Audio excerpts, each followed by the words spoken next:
Normally before I fill anything up in Australia, I'll turn the tap on before I connect my hose, because sometimes there's spiders living inside the tap and you don't really want to pump those into your water tank.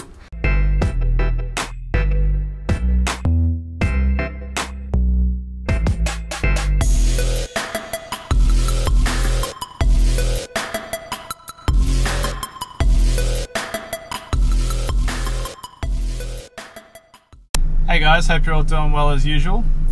For today's video, what I thought I might do is bring you along on my housekeeping day. I normally once a week will do housekeeping in the van, and I'll do all my kind of, I guess you'd call them chores. It doesn't make it sound very fun. It's not too bad, and it answers, well, hopefully will answer a lot of questions that people often have about van life. Basically, I'll just try and knock over everything in the one day, and it doesn't take very long. Generally, it takes maybe a couple of hours out of my day, and that's, like I said, once a week. I will empty and clean the toilet. I'll fill up the fresh water. I will chuck out any rubbish that I've got. I normally do that more than once a week, but just, you know, on the day that I'm doing housekeeping, that's a good time to do it if I've got any rubbish. Also, we'll clean all the dishes.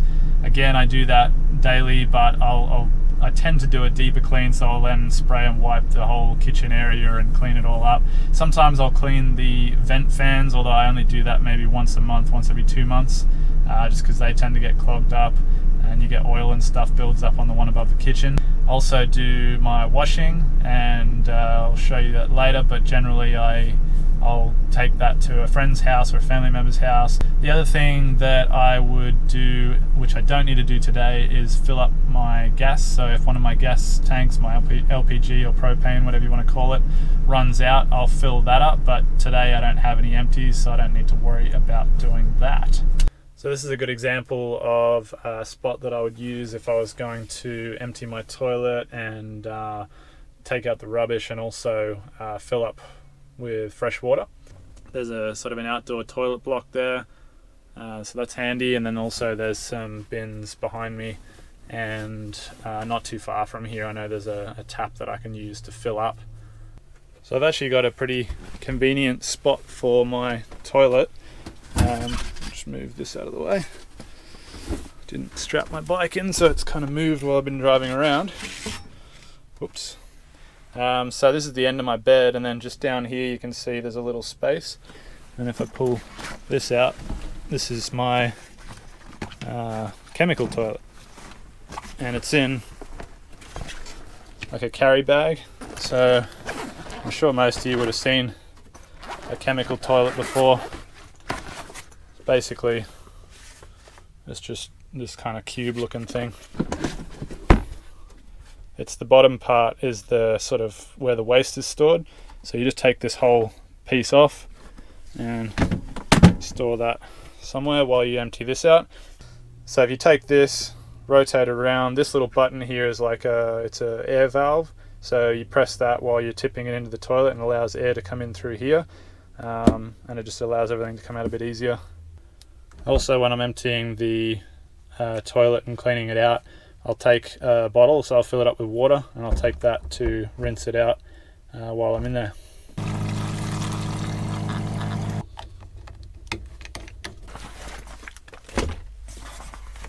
Alright, so I've just been and emptied the toilet cassette out, and I thought I would just show you what I do once it's empty, so that it's ready to be used again.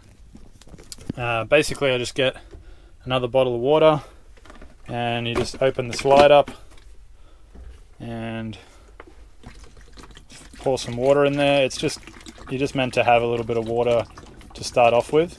You get the chemicals. These are the dry sort of sachet ones.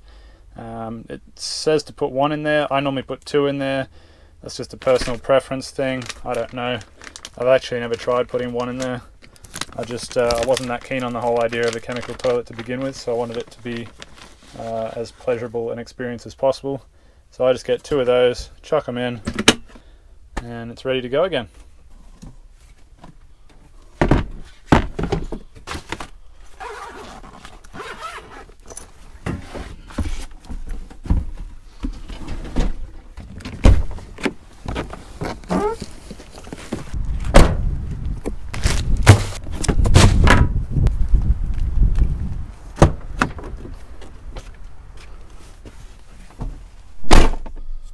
So next on the to-do list for today is to fill up the fresh water. I'm just driving around the corner now to find a tap, and I'll show you how I do that. So if you haven't already seen my video on my water system, I'll chuck a link up for that. But it's just underneath my cabinet here, underneath my sink, and I'll just quickly show you. Oops. I've got my hose. So I pull that out. That's what I use to fill up my fresh water. And then on the inside here, you'll see this little filler hose. I just grab that and pull it out and connect my hose onto that. And that's how I fill it up. And to get to the tap, I just go out the side door. Come on, yeah.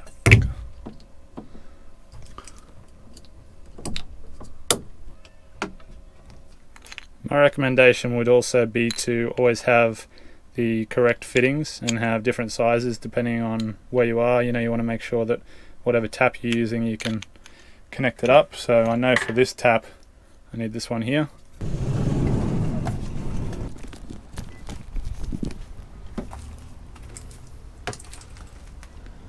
Normally before I fill anything up in Australia, I'll turn the tap on before I connect my hose, because sometimes there's spiders living inside the tap and you don't really want to pump those into your water tank. So just turn that on. Now we've got water pressure, and I've got this little valve here that I can turn to control the flow. So I normally just gradually turn it on. And there's normally a couple of air bubbles in there.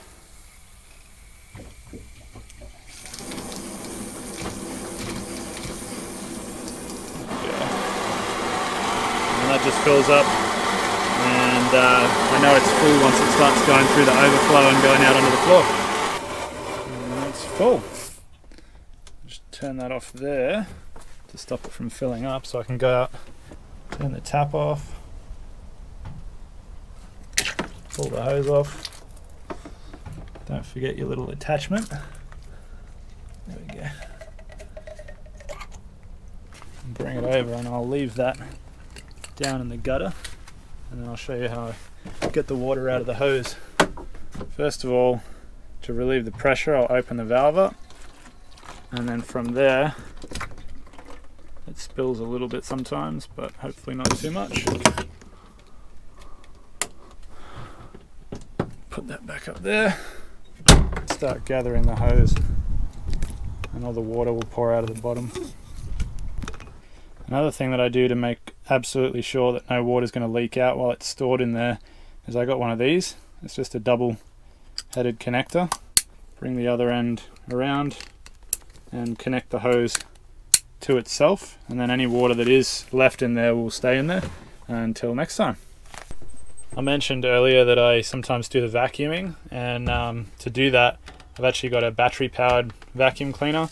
It's only a little handheld thing. It's by Ryobi, and it's just got a lithium battery attached to it here.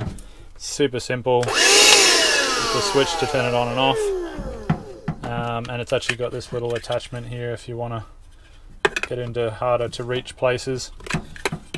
But I find it's perfect for the van. It's, like I said, it's quite small, so you end up having to kind of go up and down a lot, but there's not a lot of floor space that needs to actually be vacuumed.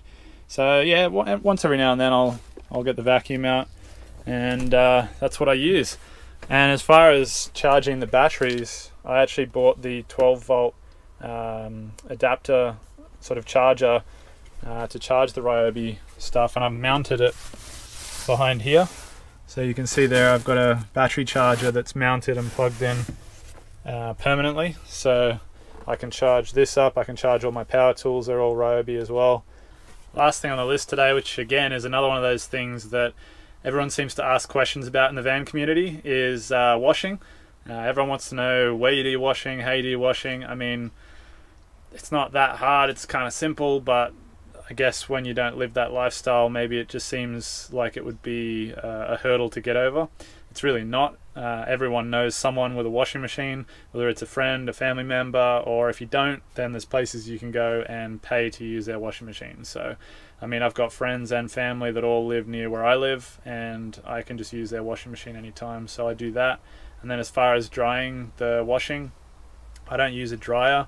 A lot of people do. It's just personal choice. I never dry my clothes that way. I always hang dry them.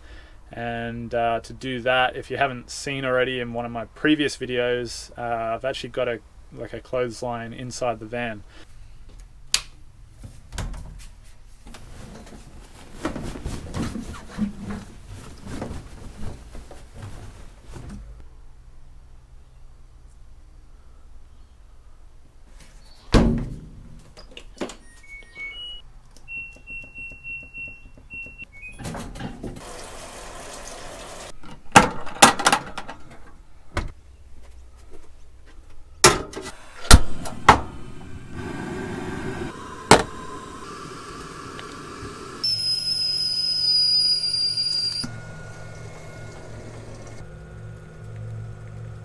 So it does kind of surprise me that this stuff isn't obvious to everyone, but I guess I'm used to it, and this is just daily life for me. So yeah, I can see how if you were living in a house and you're just curious about van life, this stuff might not be totally obvious.